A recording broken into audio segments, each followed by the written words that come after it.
Hi friends, welcome to PSC beginners. ഇന്നത്തെ നമ്മുടെ class Indian ഹിസ്റ്ററിയിൽ നിന്നുള്ള രണ്ട് യുദ്ധങ്ങളുമായിട്ടാണ് ഞാൻ വന്നിട്ടുള്ളത്. ഒന്ന് കർണാട്ടിക് യുദ്ധവും രണ്ടാമത് മൈസൂർ യുദ്ധം. കർണാട്ടിക് യുദ്ധം എന്നത് ബ്രിട്ടീഷുകാരും ഫ്രഞ്ചുകാരും തമ്മിൽ ഇന്ത്യയിൽ നടന്ന യുദ്ധങ്ങളായിരുന്നു. കർണാട്ടിക് യുദ്ധം എന്ന് പറയുന്നത് ഭൂരിഭാഗം ഈ കർണാട്ടിക് യുദ്ധം നടന്നത് തമിഴ്നാടിൻ്റെ പ്രദേശങ്ങളിലായിട്ടാണ്. ഇന്നത്തെ തമിഴ്നാടിൻ്റെ പ്രദേശങ്ങളിലായിട്ട്. രണ്ടാമത് മൈസൂർ യുദ്ധങ്ങൾ. നമുക്കറിയാലോ, മൈസൂർ യുദ്ധങ്ങൾ നടന്നത് മൈസൂർ സുൽത്താൻമാരായ ഹൈദരാലിയും ടിപ്പുവും അതുപോലെ ബ്രിട്ടീഷുകാരും തമ്മിലുള്ള യുദ്ധമായിരുന്നു. മൈസൂർ യുദ്ധങ്ങൾ എന്ന് പറയുന്നത് ഹൈദരാലിയുടെ മരണത്തോടെ അദ്ദേഹത്തിൻ്റെ പുത്രനായ ടിപ്പു സുൽത്താൻ യുദ്ധത്തിലേക്ക് വരികയാണ്. അപ്പോൾ നമുക്ക് നോക്കാം. ഒന്നാമത്തേത് കർണാട്ടിക് യുദ്ധങ്ങൾ. കർണാട്ടിക് യുദ്ധങ്ങൾ എന്ന് പറഞ്ഞാൽ എന്താണ്?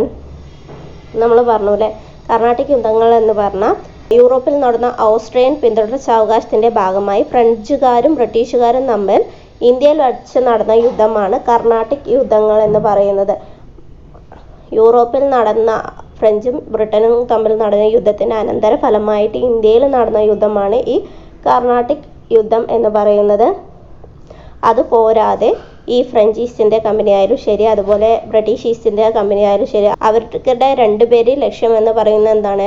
ഇന്ത്യ എന്നുള്ള ഇവിടുത്തെ വ്യാപാരം മൊത്തമായി സ്വന്തമാക്കുക എന്നുള്ളതായിരുന്നു അല്ലേ.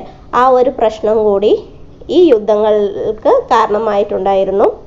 ഇവർ ഇരു ചേരിയിലും നിന്നിട്ട് രാജാക്കന്മാർക്ക് സഹായത്തിനായി ഇരു ചേരിയിൽ നിന്നതും കൂടി ഈ യുദ്ധത്തിനുള്ള കാരണങ്ങളിൽ പെടുന്ന ഒന്നാണ്. സൈനിക സഹായവും അതുപോലെ തന്നെ അവരുടെ കച്ചവട തന്ത്രങ്ങളും അതുപോലെ തന്നെ അവരുടെ നാട്ടിൽ യൂറോപ്പിലുണ്ടായ യുദ്ധവും എല്ലാം ഈ കർണാട്ടിക് യുദ്ധത്തിൻ്റെ കാരണങ്ങൾ തന്നെയാണ്.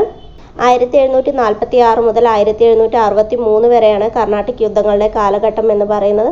3 കർണാട്ടിക് യുദ്ധങ്ങളാണ് നടന്നിട്ടുള്ളത്. ഒന്നാമത്തെ നടന്നപ്പോഴാണ് 1746 മുതൽ 48 വരെ, 46 to 48. രണ്ടാം കർണാട്ടിക് യുദ്ധമോ 49 to 54. മൂന്നാം കർണാട്ടിക് യുദ്ധം നടന്നത് 57 മുതൽ 63 വരെയാണ് മൂന്നാം കർണാട്ടിക് യുദ്ധം നടന്നിട്ടുണ്ടായിരുന്നത്. അപ്പോൾ ഒന്നാം കർണാട്ടിക് യുദ്ധം 1746 to 48, രണ്ടാം കർണാട്ടിക് യുദ്ധം 49 to 54, മൂന്നാം കർണാട്ടിക് യുദ്ധം 57 to 63 വരെയാണ് കർണാട്ടിക് യുദ്ധം നടന്നത്. ഈ 3 യുദ്ധത്തിൽ നമ്മൾ പഠിക്കേണ്ടത് കുറച്ച് സന്ധികൾ പഠിക്കാണ്ട്. അതായത് യുദ്ധം അവസാനിപ്പിക്കുന്നത് എന്തിലൂടെ ആയിരിക്കും? എന്തെങ്കിലും ഉടമ്പടിയിലൂടെ, സന്ധികളിലൂടെയൊക്കെ ആയിരിക്കും അല്ലേ.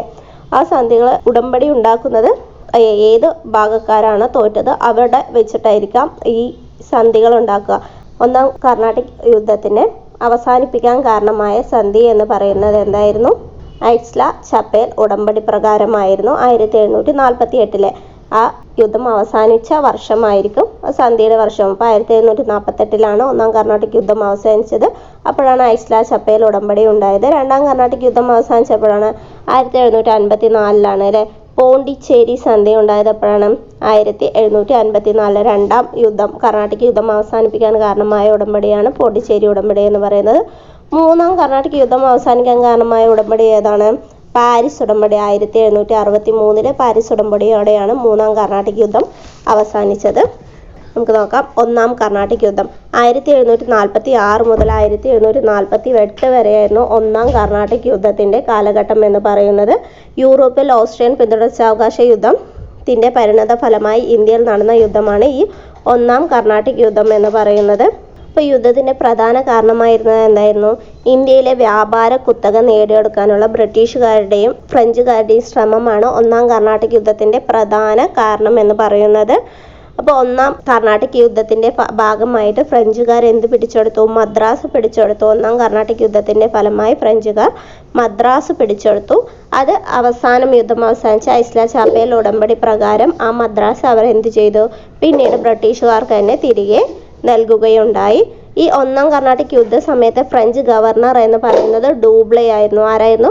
ഡൂബ്ലെ ആയിരുന്നു ഒന്നാം കർണാട്ടിക് യുദ്ധ സമയത്ത് ഫ്രഞ്ച് ഗവർണറായിട്ടുണ്ടായിരുന്നത്. അപ്പോൾ 1746 മുതൽ 48 വരെയാണ് യുദ്ധകാലഘട്ടം എന്ന് പറയുന്നത്. ഇന്ത്യയിലെ വ്യാപാരം കുത്തിക പിടിച്ചെടുക്കാനുള്ള 2 രാജ്യക്കാരുടെയും ശ്രമമാണ് പ്രധാനമായിട്ടും യുദ്ധത്തിലേക്ക് നയിച്ചത്. ഈ യുദ്ധത്തിൽ, ഒന്നാം കർണാട്ടിക് യുദ്ധത്തിൽ ഫ്രഞ്ചുകാർ എന്ത് ചെയ്തു?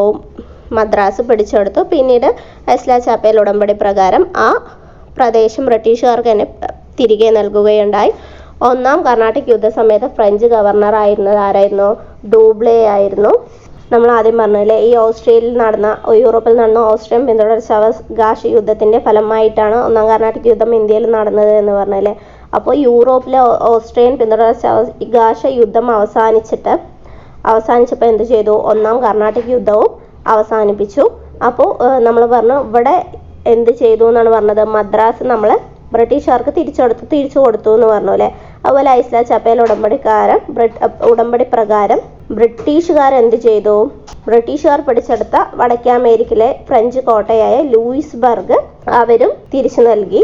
അതിന് പകരമായിട്ടാണ് ഇവിടെ മദ്രാസും ബ്രിട്ടീഷുകാർക്ക് എന്ത് ചെയ്തത്? തിരികെ നൽകിയത്. രണ്ടാം കർണാട്ടിക് യുദ്ധത്തിൻ്റെ കാരണം എന്ന് പറയുന്നത് എന്തായിരുന്നു? രണ്ടാം കർണാട്ടിക് യുദ്ധത്തിൻ്റെ കാരണം ഹൈദരാബാദിലും കർണാടകയിലും ഉണ്ടായിരുന്ന പിന്തുടർച്ചാ തർക്കമാണ് രണ്ടാം കർണാട്ടിക് യുദ്ധത്തിന് കാരണം. നമ്മൾ പറഞ്ഞു രണ്ടാം കർണാട്ടിക് യുദ്ധങ്ങളൊക്കെ തമ്മിൽ ഫ്രഞ്ചുകാരും ബ്രിട്ടീഷുകാരും തമ്മിലായിരുന്നു എന്ന് പറഞ്ഞു അല്ലേ. പിന്നെ ഇവിടെ ഹൈദരാബാദിലെയും കർണാടകയിലും ഒക്കെ പിന്തുടർച്ചാവകാശ തർക്കങ്ങൾ വന്നു എന്ന് ചോദിച്ചാൽ ഇവരുടെ പ്രധാന ലക്ഷ്യം എന്ന് പറയുന്നത് ഇവിടുത്തെ കച്ചവട തന്ത്രമാണ്. അതിന് വേണ്ടിയിട്ട് അവരെന്ത് ചെയ്തിട്ടുണ്ടായിരുന്നു? ഈ രാജാക്കന്മാരെ സഹായിച്ചിട്ടുണ്ടായിരുന്നു അല്ലേ. അപ്പോൾ ഒരു വശത്ത് ബ്രിട്ടീഷുകാരുടെ പിന്തുണയോടെ നിസാമും അദ്ദേഹത്തിൻ്റെ ശിഷ്യനായ മുഹമ്മദ് അലിയുമാണ് ബ്രിട്ടീഷുകാരുടെ പിന്തുണയോടെ യുദ്ധമുഖത്തുണ്ടായിരുന്നത്. അതുപോലെ തന്നെ ഫ്രഞ്ചുകാർ പിന്തുണച്ചത് ആരെയാണെന്ന് ചോദിച്ചാൽ ചന്ദ സാഹിബിനെയും മുസാഫിർ ജംഗിനെയാണ് ഫ്രഞ്ചുകാർ പിന്തുണച്ചിട്ടുണ്ടായിരുന്നത്. അതായത് ഇവർ തമ്മിലുള്ള യുദ്ധത്തിലേക്ക് ആരും കൂടി കയറി? ബ്രിട്ടീഷുകാരും ഫ്രഞ്ചുകാരും കൂടി കയറി. ബ്രിട്ടീഷുകാർ ഹൈദരാബാദിലെ നിസാമിനെയും അതുപോലെ ഫ്രഞ്ചുകാർ എന്ത് ചെയ്തു? ചന്ദ സാഹിബിനെയും മുസാഫിർ ജംഗിനെയും അവരും സപ്പോർട്ട് ചെയ്തു.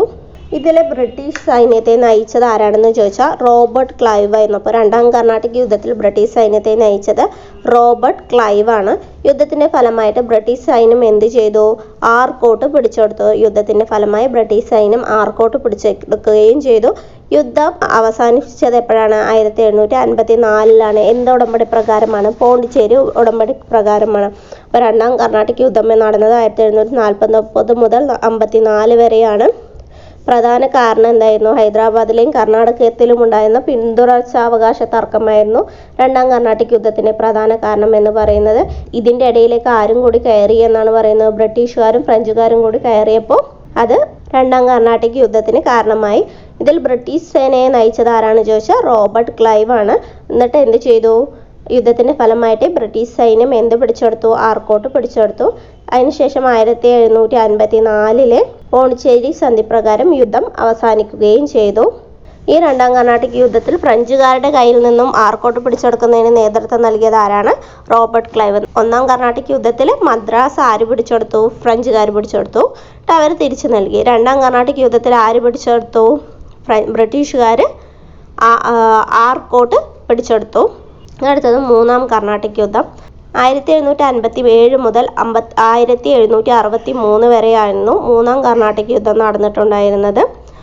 മൂന്നാം കർണാട്ടിക് യുദ്ധം അവസാനിപ്പിച്ചത് പാരീസ് ഉടമ്പടിയിലൂടെയാണ് മൂന്നാം കർണാട്ടിക് യുദ്ധം അവസാനിപ്പിച്ചത്. ഇംഗ്ലണ്ടും ഫ്രാൻസും തമ്മിൽ 1756 ആരംഭിച്ച സപ്തവത്സരത്തിൻ്റെ അനന്തര ഫലമായിരുന്നു മൂന്നാം കർണാട്ടിക് യുദ്ധം എന്ന് പറയുന്നത്. അപ്പോൾ മൂന്നാം കർണാട്ടിക് യുദ്ധം എന്തിൻ്റെ ഫലമായിട്ടാണ് ഉണ്ടായിരുന്നത്? 1756 യൂറോപ്പിൽ സപ്തവത്സര യുദ്ധം പൊട്ടിപ്പുറപ്പെട്ടിട്ടുണ്ടായിരുന്നു. അതെന്ത് ചെയ്തു? ഇന്ത്യയിലുള്ള ബ്രിട്ടീഷ് ഫ്രഞ്ചുകാർ തമ്മിലും കൂടിയുള്ള സംഘർഷത്തിന് കാരണമായി. യുദ്ധത്തിൻ്റെ ഫലമായിട്ട് ഫ്രഞ്ച് സൈന്യം ജോർജ് കോട്ട പിടിച്ചെടുത്തു. യുദ്ധത്തിൻ്റെ ഫലമായിട്ട് ഫ്രഞ്ച് സൈന്യം എന്ത് ചെയ്തു? സെൻറ്റ് ജോർജ് കോട്ട പിടിച്ചെടുത്തു. എന്നാൽ 1763 പാരീസ് ഉടമ്പടിയോടെ കർണാട്ടിക് യുദ്ധം അവസാനിച്ചു. 1760 വാണ്ടിവാശ് യുദ്ധത്തോടെ 1760 വാണ്ടിവാശ് യുദ്ധമാണ് കേട്ടോ. 1760 വാണ്ടിവാശ് യുദ്ധത്തോടെ ഫ്രഞ്ചുകാർ ബ്രിട്ടീഷുകാരുടെ മുന്നിൽ പരാജയം സമ്മതിക്കുകയുണ്ടായി. അപ്പോൾ മൂന്നാം കർണാട്ടിക് യുദ്ധം നടന്നത് 1757 മുതൽ 63 വരെയായിരുന്നു. ഇംഗ്ലണ്ടും ഫ്രാൻസും തമ്മിൽ 1756 ആരംഭിച്ച സപ്തവത്സര യുദ്ധത്തിൻ്റെ അനന്തര ഫലമായിട്ടാണ് ഇന്ത്യയിൽ എന്ത് നടന്നത്? മൂന്നാം കർണാട്ടിക് യുദ്ധം നടന്നത്. യുദ്ധത്തിൻ്റെ ഫലമായിട്ട് ഫ്രഞ്ച് സൈന്യം ജോർജ് കോട്ട പിടിച്ചെടുത്തു. എന്നാൽ വാണ്ടിവാശ് യുദ്ധത്തിൽ ഫ്രഞ്ചുകാർ പരാജയപ്പെട്ടതോടെ എന്തായി? അവർ ബ്രിട്ടീഷുകാർക്ക് മുന്നിൽ പരാജിതരാവുകയാണ് ഉണ്ടായത്. 1763 പാരീസ് ഉടമ്പടിയോടെ മൂന്നാം കർണാട്ടിക് യുദ്ധം അവസാനിച്ചപ്പോൾ 3 കർണാട്ടിക് യുദ്ധത്തിൽ ആദ്യം കാരണം ഓർക്കാം. ഒന്നാം കർണാട്ടിക് യുദ്ധത്തിൻ്റെ കാരണം എന്തായിരുന്നു? ഒന്നാമത്തെ അവരുടെ കച്ചവട തന്ത്രം. രണ്ടാമത്തെ എന്തായിരുന്നു? യൂറോപ്പിലുണ്ടായിരുന്ന ആംഗ്ലോ ഫ്രഞ്ച് യുദ്ധത്തിൻ്റെ പരിണത ഫലവുമായിരുന്നു. നടന്നത് 1746 മുതൽ 48 വരെയാണ്. അവിടുത്തെ സന്ധി ചോദിക്കുകയെന്ന് പറഞ്ഞാൽ ഐസ്ല ചാപ്പേൽ ഉടമ്പടിയായിരുന്നു. ഏത് പ്രദേശം കീഴടക്കിയെന്ന് ചോദിച്ചാൽ മദ്രാസ് കീഴടക്കിയെന്ന് പറയാം. ആര് പിടിച്ചെടുത്തു? ഫ്രഞ്ചുകാർ പിടിച്ചെടുത്തു. രണ്ടാം കർണാട്ടിക് യുദ്ധം നടന്നപ്പോഴാണ് 1749 മുതൽ 54 വരെയായിരുന്നു. അതിന് കാരണം എന്തായിരുന്നു? ഹൈദരാബാദിലും കർണാടകയിലും ഉണ്ടായിരുന്ന പിന്തുടർച്ചാവകാശ തർക്കമായിരുന്നു അതിന് പ്രധാനമായ കാരണമായി ഉണ്ടായിരുന്നു. അപ്പോൾ ഒന്നാം കർണാട്ടിക് യുദ്ധത്തിലെ ഫ്രഞ്ച് ഗവർണർ ആരാണ്? ഡൂബ്ലെ. രണ്ടാം കർണാട്ടിക് യുദ്ധത്തിലെ സൈന്യത്തെ നയിച്ചത് ആരാണ്? റോബർട്ട് ക്ലൈവ് ആണ്. ഓക്കെ, രണ്ടാം കർണാട്ടിക് യുദ്ധത്തിൻ്റെ അവസാനിപ്പിക്കാനിടയായ ഉടമ്പടി എന്തായിരുന്നു? പോണ്ടിച്ചേരി സന്ധിയായിരുന്നു. അതിൽ പിടിച്ചെടുത്ത പ്രദേശം ഏതാണ്? ആർക്കോട്ട്. ആരെ പിടിച്ചെടുത്തത്? ബ്രിട്ടീഷ് സൈന്യമാണ് പിടിച്ചെടുത്തത്. അടുത്ത മൂന്നാം കർണാട്ടിക് യുദ്ധത്തിൻ്റെ കാരണം എന്തായിരുന്നു? ഇംഗ്ലീഷുകാരും ഫ്രാൻസും തമ്മിൽ, ബ്രിട്ടനും ഫ്രാൻസും തമ്മിൽ നടന്ന സപ്തവത്സര യുദ്ധമായിരുന്നു മൂന്നാം കർണാട്ടിക് യുദ്ധത്തിൻ്റെ കാരണം എന്ന് പറയുന്നത്. വർഷം 1757 മുതൽ 1763 വരെയാണ്. അതിൽ ഫ്രഞ്ചുകാർ പിടിച്ചെടുത്തത് സെൻറ്റ് ജോർജ് കോട്ടയാണ്. അപ്പോൾ അവരുടെ പരാജയത്തിനുള്ള കാരണം എന്ത് യുദ്ധമായിരുന്നു എന്ന് ചോദിച്ചാൽ വാണ്ടിവാഷ് യുദ്ധമായിരുന്നു. ഫ്രഞ്ചുകാരുടെ പരാജയത്തിന് കാരണം വാണ്ടിവാഷ് യുദ്ധമായിരുന്നു. മൂന്നാം കർണാട്ടിക് യുദ്ധത്തിലെ ഉടമ്പടി ചോദിച്ചാൽ 1763 പാരീസ് ഉടമ്പടിയാണ്. അടുത്തത് വാണ്ടിവാഷ് യുദ്ധം. 1760 വാണ്ടിവാഷ് യുദ്ധം നടന്നത് എന്ന് നമ്മൾ പറഞ്ഞു അല്ലേ. ഫ്രഞ്ച് അധിനിവേശം ഇന്ത്യയിൽ അവസാനിക്കാൻ കാരണമായ യുദ്ധമാണ് വാണ്ടിവാഷ് യുദ്ധം എന്ന് പറയുന്നത്. ഇത് നടന്നത് എവിടെയാണെന്ന് പറഞ്ഞാൽ തമിഴ്നാട്ടിലെ വന്തവാസി എന്ന സ്ഥലത്താണ്. അതുകൊണ്ടാണ് അതിന് വാണ്ടിവാഷ് യുദ്ധം എന്ന് പറയുന്നത്. വന്തവാസി എന്ന സ്ഥലത്ത് നടന്നതാണ്. ഇതിൽ ബ്രിട്ടീഷ് സൈന്യത്തെ നയിച്ചത് ആരാണെന്ന് ചോദിച്ചാൽ സർ ഐർക്യൂട്ടും ഫ്രഞ്ച് സൈന്യത്തെ നയിച്ചത് കൗണ്ട് ഡി ലാലിയുമാണ്. അപ്പോൾ ഇതാണ് വാണ്ടിവാഷ് യുദ്ധത്തെക്കുറിച്ചുള്ളത്. അടുത്തത് മൈസൂർ യുദ്ധങ്ങൾ നോക്കാം അല്ലേ നമുക്ക്. മൈസൂർ യുദ്ധങ്ങൾ ഇന്ത്യയിലെ പ്രധാനപ്പെട്ട ദക്ഷിണേന്ത്യയിൽ നടന്ന ബ്രിട്ടീഷുകാർ നേരിടേണ്ടി വന്ന പ്രധാനപ്പെട്ട യുദ്ധങ്ങളിലൊന്നാണ് മൈസൂർ യുദ്ധങ്ങൾ എന്ന് പറയുന്നത്. ഈ യുദ്ധങ്ങൾക്കൊക്കെ പ്രധാന കാരണമായിട്ട് വരുന്നത് എന്താണ്? അവരുടെ കച്ചവടങ്ങളാണ് അല്ലേ. അപ്പോൾ ബ്രിട്ടീഷുകാരുടെ മലബാർ ആ പ്രദേശങ്ങളിലുള്ള കച്ചവടത്തിന് ഈ മൈസൂർ സുൽത്താക്കന്മാർ തടസ്സം സൃഷ്ടിച്ചത് മൂലമാണ് എന്തുണ്ടായത്? മൈസൂർ യുദ്ധങ്ങൾ ഉണ്ടായത്. അപ്പോൾ മൈസൂർ യുദ്ധങ്ങൾ നയിച്ചത് ആരൊക്കെയാണ്? ഹൈദരാലിയും ടിപ്പുവുമായിരുന്നു അല്ലേ. 4 മൈസൂർ യുദ്ധങ്ങളാണ്. 1767 മുതൽ 1799 വരെയാണ് മൈസൂർ യുദ്ധം നടന്നത്. ഈ 4ാം മൈസൂർ യുദ്ധത്തോടെ ടിപ്പു സുൽത്താൻ അന്തരിക്കുകയും അതോടെ മൈസൂർ യുദ്ധങ്ങൾ അവസാനിക്കുകയും ചെയ്തു. 2ാം മൈസൂർ യുദ്ധത്തിൽ ഹൈദരാലി മരണപ്പെട്ടു. യുദ്ധത്തിൽ വെച്ചിട്ടല്ല, അദ്ദേഹം മരണപ്പെട്ടു. ഒരിക്കലും യുദ്ധത്തിൽ വെച്ചിട്ടല്ല മരണപ്പെട്ടത്, അല്ലാതെ മരണപ്പെട്ടതിന് ശേഷം അദ്ദേഹത്തിൻ്റെ പുത്രൻ വന്നിട്ട് വീണ്ടും യുദ്ധം തുടരുകയാണ് ചെയ്തിട്ടുണ്ടായിരുന്നത്. അപ്പോൾ ഒന്നാം മൈസൂർ യുദ്ധം കാലഘട്ടം ചോദിച്ചാൽ 1767 മുതൽ 1769 വരെയാണ്. ആരൊക്കെ തമ്മിലായിരുന്നു? ഹൈദരാലിയും ബ്രിട്ടീഷുകാരും തമ്മിലായിരുന്നു ഒന്നാം മൈസൂർ യുദ്ധം നടന്നിട്ടുണ്ടായിരുന്നത്. യുദ്ധത്തിൽ എന്ത് ചെയ്തു പറഞ്ഞാൽ ബ്രിട്ടീഷുകാർ പരാജയപ്പെടുകയാണ് ചെയ്തത്. അപ്പോൾ ഒന്നാം മൈസൂർ യുദ്ധത്തിൽ ആര് പരാജയപ്പെട്ടു? ബ്രിട്ടീഷുകാർ പരാജയപ്പെട്ടു. ഏത് ഉടമ്പടി പ്രകാരമാണ് യുദ്ധം അവസാനിപ്പിച്ചത് എന്ന് വെച്ചാൽ മദ്രാസ് ഉടമ്പടി പ്രകാരമാണ്. നമ്മൾ നേരത്തെയും ഉടമ്പടി പറഞ്ഞു, മദ്രാസ് ഉടമ്പടി പറഞ്ഞിട്ടുണ്ടായിരുന്നില്ല ഒന്നാം കർണാട്ടിക് യുദ്ധത്തിൽ. അപ്പോൾ 1769 മദ്രാസ് ഉടമ്പടി പ്രകാരമാണ് എന്ത് ചെയ്തത്? യുദ്ധം അവസാനിച്ചത്. മദ്രാസ് ഉടമ്പടി പ്രകാരം ആ ഉടമ്പടിയിൽ എന്താ പറയുന്നത് എന്ന് ചോദിച്ചാൽ, ഇനി വേറെ ഏതെങ്കിലും രാജ്യം മൈസൂറിനെ ആക്രമിച്ച് പറഞ്ഞാൽ ബ്രിട്ടീഷുകാർ എന്ത് ചെയ്യണം? മൈസൂറിനെ സഹായിക്കണം എന്ന വ്യവസ്ഥയായിരുന്നു മദ്രാസ് ഉടമ്പടിയിൽ വെച്ചിട്ടുണ്ടായിരുന്നത്. രണ്ടാം മൈസൂർ യുദ്ധം. രണ്ടാം മൈസൂർ യുദ്ധത്തിൻ്റെ കാലഘട്ടം എന്ന് പറയുന്നത് 1780 മുതൽ 1784 വരെയായിരുന്നു. ഇതിൻ്റെ കാരണം എന്തായിരുന്നു? പ്രധാന കാരണം എന്തായിരുന്നു എന്ന് വെച്ചാൽ ഒന്നാം മൈസൂർ യുദ്ധത്തിൽ മദ്രാസ് ഉടമ്പടിയിൽ അവർ പറഞ്ഞിട്ടുണ്ടായിരുന്നു ഏതെങ്കിലും രാജ്യം അവരിനെ ആക്രമിക്കുകയാണെങ്കിൽ ബ്രിട്ടീഷുകാർ സഹായിക്കണമെന്ന്. അങ്ങനെ ഒരു നിയമം അവർ വെച്ചിട്ടുണ്ടായിരുന്നെങ്കിൽ കൂടി മറാഠികൾ മൈസൂറിനെ ആക്രമിച്ചപ്പോൾ ബ്രിട്ടീഷുകാർ എന്ത് ചെയ്തു? അവരെ സഹായിക്കാൻ വിസമ്മതിക്കുകയും ചെയ്തു. ആ സമയത്ത് ബ്രിട്ടീഷുകാർ മാഹി ആക്രമിക്കുകയും ചെയ്തു. ഇതാണ് രണ്ടാം മൈസൂർ യുദ്ധത്തിൻ്റെ പ്രധാന കാരണമായിട്ടുണ്ടായിരുന്നത്. അപ്പോൾ രണ്ടാം മൈസൂർ യുദ്ധം നടന്നത് ബ്രിട്ടീഷ് ഗവർണർ ജനറലായ വാറൻ ഹേസ്റ്റിങ്സും അതുപോലെ ഹൈദരാലിയും തമ്മിലായിരുന്നു. വാറൻ ഹേസ്റ്റിങ്സും ഹൈദരാലിയും തമ്മിലായിരുന്നു രണ്ടാം മൈസൂർ യുദ്ധം നടന്നത്. അതിൻ്റെ ഇടയ്ക്ക് വെച്ചിട്ടാണ് ഹൈദരാലി മരണപ്പെടുകയുണ്ടായി. 1782 ഹൈദരാലി മരണപ്പെടുകയുണ്ടായി. യുദ്ധത്തിൽ വെച്ചിട്ടല്ല കേട്ടോ. ഹൈദരാലി 1782 മരണപ്പെട്ടതിനെ തുടർന്ന് ടിപ്പു സുൽത്താനാണ് യുദ്ധം നയിച്ചിട്ടുണ്ടായിരുന്നത്. ആ യുദ്ധം അവസാനിച്ചത് മംഗലാപുരം സന്ധിയിലൂടെ, മംഗലാപുരം ഉടമ്പടിയിലൂടെ 1784 എന്ത് ചെയ്തു? രണ്ടാം മൈസൂർ യുദ്ധം അവസാനിക്കുകയുണ്ടായി.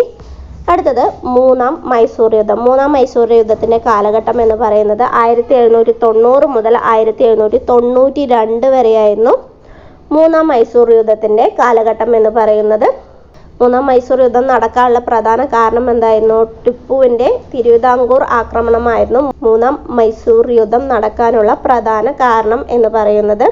ആ സമയത്ത് ബ്രിട്ടീഷ് സൈന്യത്തെ നയിച്ചത് കോൺവാലിസ് ആയിരുന്നു. നമ്മൾ പറഞ്ഞു രണ്ടാം മൈസൂർ യുദ്ധത്തിൽ ആരായിരുന്നു? British governor general Warren Hastings ആയിരുന്നു എന്ന് പറഞ്ഞല്ലേ.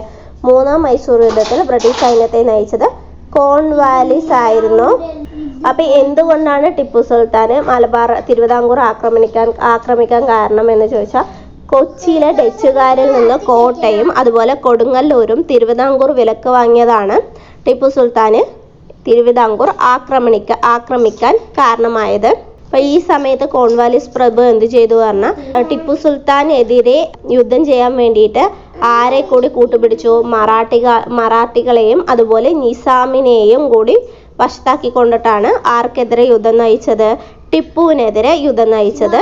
അപ്പോൾ അത് പ്രകാരമാണ് യുദ്ധം അവസാനിച്ചപ്പോഴാണ് ശ്രീരംഗപട്ടണം ഉടമ്പടിയോടെ 1792 മൂന്നാം മൈസൂർ യുദ്ധം അവസാനിച്ചു. ആ ഉടമ്പടി പ്രകാരം മലബാർ ബ്രിട്ടീഷുകാർക്ക് വിട്ടു കൊടുക്കുകയും അതുപോലെ തന്നെ ടിപ്പു എന്ത് ചെയ്തു? തൻ്റെ രാജ്യത്തിൻ്റെ പകുതിയും ബ്രിട്ടീഷുകാർക്ക് കൊടുക്കുകയുണ്ടായി. ഏത് ഉടമ്പടി പ്രകാരം?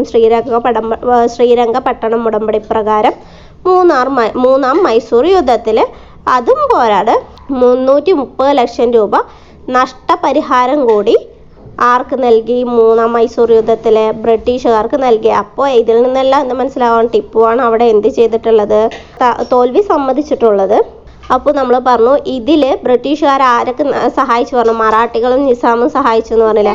അതിന് മറാഠികൾക്ക് എന്ത് കൊടുത്തു? തുംഗഭദ്ര ദേശത്തെ പ്രദേശങ്ങൾ മറാഠികൾക്കും കൊടുത്തു. അതുപോലെ സഹായിച്ച നിസാമിന് കൃഷ്ണ നദി മുതൽ പെണ്ണാർ വരെയുള്ള പ്രദേശങ്ങൾ നിസാമിനും നൽകുകയുണ്ടായി. അങ്ങനെ തന്നെ പ്രധാനമായിട്ട് എന്ത് ചെയ്തു? ടിപ്പു സുൽത്താൻ്റെ ഒരുവിധം വലിയൊരു ഭാഗം സമ്പത്തും ആര് ചോർത്തിക്കളഞ്ഞു? ബ്രിട്ടീഷുകാർ ചോർത്തിക്കളഞ്ഞു. അപ്പോൾ എങ്ങനെ? ബ്രിട്ടീഷുകാർ അവരുടെ ടിപ്പു സുൽത്താൻ്റെ സ്ഥലങ്ങൾ പിടിച്ചെടുത്തു.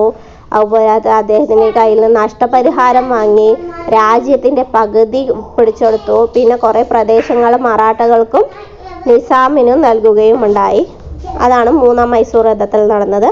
അടുത്തത് നാലാം മൈസൂർ യുദ്ധം. നാലാം മൈസൂർ യുദ്ധത്തോടെ നമ്മുടെ ഈ മൈസൂർ യുദ്ധങ്ങളെ അവസാനിക്കുകയാണ്. അപ്പോൾ മൈസൂർ യുദ്ധം അവസാനിക്കാൻ കാരണം എന്തായിരിക്കാം? ടിപ്പു സുൽത്താൻ മരണത്തോടെയാണ് ഈ നാലാം മൈസൂർ യുദ്ധം അവസാനിക്കുന്നത്. നാലാം മൈസൂർ യുദ്ധം നടന്നത് എപ്പോഴാണ്? 1799 നാലാം മൈസൂർ യുദ്ധം നടന്നത്. മൂന്നാം മൈസൂർ യുദ്ധം പരാജയപ്പെട്ടപ്പോൾ ടിപ്പു സുൽത്താൻ എന്ത് ചെയ്തു? ഫ്രാൻസിന്റെ സഹായത്തോടെ കമ്പനിക്കെതിരെ യുദ്ധം ആരംഭിക്കുകയുണ്ടായി. അപ്പോൾ നാലാം മൈസൂർ യുദ്ധത്തിൽ ടിപ്പുവിനെതിരെ ആരുടെ നേതൃത്വത്തിലാണ് സൈന്യം മുൻപോട്ട് വന്നത് ചോദിച്ചാൽ, ബ്രിട്ടീഷുകാർ മുന്നോട്ട് വന്നത് ചോദിച്ചാൽ, ആർത്തർ വെല്ലസ്ലിയുടെ നേതൃത്വത്തിലുള്ള സൈന്യമാണ് ടിപ്പുവിനെതിരെ പട നീക്കിയത്. ഇതിൽ ടിപ്പുവിൻ്റെ മന്ത്രിയായിരുന്ന മിർ സാദിഖ് ടിപ്പുവിനെ പരാജയപ്പെടുത്താൻ സഹായിച്ചു? ബ്രിട്ടീഷുകാർക്ക് സഹായിക്കുക കൂടിയുണ്ടായി.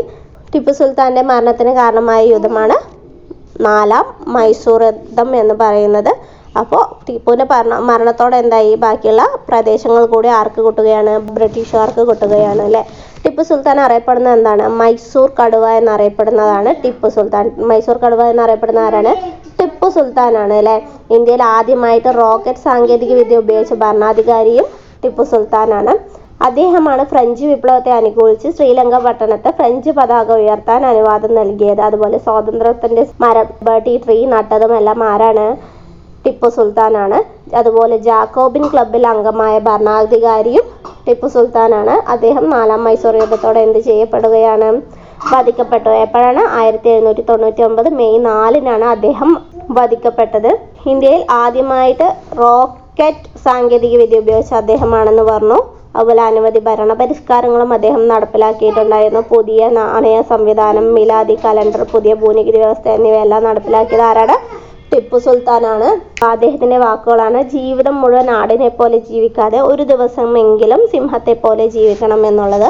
നമ്മൾ എന്ന് പറഞ്ഞത് 4 മൈസൂർ യുദ്ധത്തെക്കുറിച്ചിട്ടാണ്. അപ്പോൾ 1-ാം മൈസൂർ യുദ്ധം 1767 മുതൽ 69 വരെ. ഉടമ്പടി ഏതായിരുന്നു? മദ്രാസ് ഉടമ്പടിയാണ്. ഹൈദരാലിയും ബ്രിട്ടീഷുകാരും തമ്മിലാണ്. 2-ാം മൈസൂർ യുദ്ധം 1780 മുതൽ 84 വരെയാണ്. അപ്പോൾ അതും നടന്നത് ഹൈദരാലിയും ബ്രിട്ടീഷുകാരും തമ്മിലായിരുന്നു. വാറൻ ഹേസ്റ്റിങ്സും തമ്മിലായിരുന്നു. പിന്നെ അദ്ദേഹത്തിന് മരണശേഷം ടിപ്പു സുൽത്താൻ വന്നു.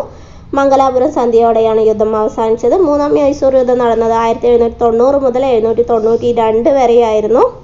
അതിൽ ടിപ്പു സുൽത്താൻ പരാജയപ്പെടുകയാണ് ഉണ്ടായത്. ശ്രീരംഗപട്ടണം ഉടമ്പടിയോടെയാണ് ആ യുദ്ധം അവസാനിച്ചത്. അതിൽ ബ്രിട്ടീഷുകാർക്ക് സഹായിച്ച ആരൊക്കെയായിരുന്നു? മറാഠകളും നിസാമും. ഹൈദരാബാദിലെ നിസാമും ആരെ സഹായിച്ചിട്ടുണ്ടായിരുന്നു? ബ്രിട്ടീഷുകാരെ സഹായിച്ചു. 4-ാം മൈസൂർ യുദ്ധം 1799 4-ാം മൈസൂർ യുദ്ധത്തിൽ ബ്രിട്ടീഷുകാർ വിജയിച്ചു. എങ്ങനെയാണ്? ടിപ്പുവിൻ്റെ മരണത്തോടെ 4-ാം മൈസൂർ യുദ്ധം അവസാനിക്കുകയുണ്ടായി. അപ്പോൾ ഇതാണ് നമ്മുടെ ഇന്നത്തെ ക്ലാസ് എന്ന് പറയുന്നത്. ഇന്ത്യയിലെ പ്രധാനപ്പെട്ട യുദ്ധങ്ങൾ ചോദിക്കുകയാണെന്ന് പറഞ്ഞാൽ ഇമ്പോർട്ടൻ്റ് ആയ ഒന്നാണ് ഈ മൈസൂർ യുദ്ധങ്ങളും അതുപോലെ കർണാട്ടിക് യുദ്ധങ്ങൾ എന്ന് പറയുന്നതും. അപ്പോൾ നിങ്ങൾക്ക് ഇഷ്ടപ്പെട്ടാൽ ലൈക്ക് ചെയ്യുക, സബ്സ്ക്രൈബ് ചെയ്യുക. വീണ്ടും പുതിയൊരു ക്ലാസ്സുമായി വരുന്നത് വരെ ഓക്കെ, ബൈ.